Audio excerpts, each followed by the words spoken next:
And for me, that is a very active state of mind. Being an active listener is experiencing the many dimensions of the music, how the melody actually interacts with harmony, for example.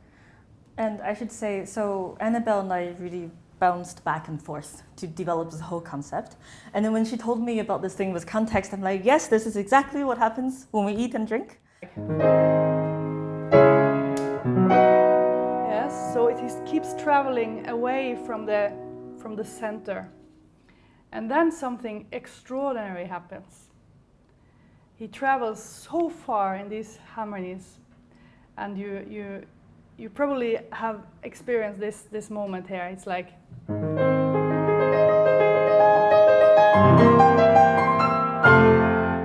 so he started out like this, and he goes to, and then, and that creates this incredible span in harmony. And the interesting thing is that it affects how we hear the melody all the time, and these layers works together.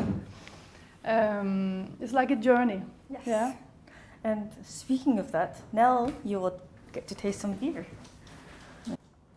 But, you know, I feel like most days, when I go to a bar and I get a beer, I'm not really thinking about what I'm tasting. I'm just grabbing the glass and taking a sip. Oh, tastes like beer. You know, doesn't taste like poison. Okay, good. My brain says I'm safe. But now what I invite you to do is to actually take your time and really listen to this beer. Because for me, what happens is that when I listen to this piece of music, I'm like, oh yes, I recognize that melody. It just repeats over and over and over again. I think I know what's going on here.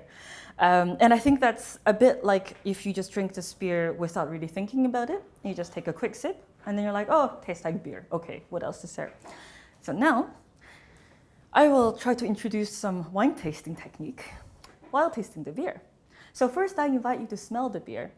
And if you could give it a small swirl on the table like this. And what you're doing here is now you're aerating the beer. I usually do this with wine.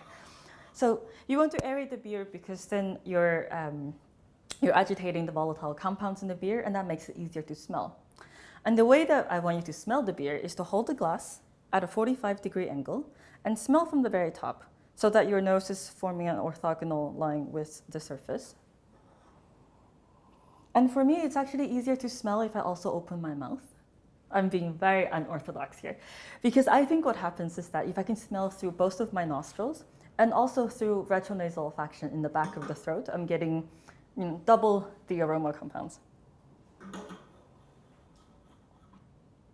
So now when I smell this beer after swirling and I'm thinking about the beer, I'm getting, at least I get much more hops and also some coriander, some orange zest. It seems very fresh and really interesting. And now I invite you to take a sip of beer again. But this time I want you to take your time.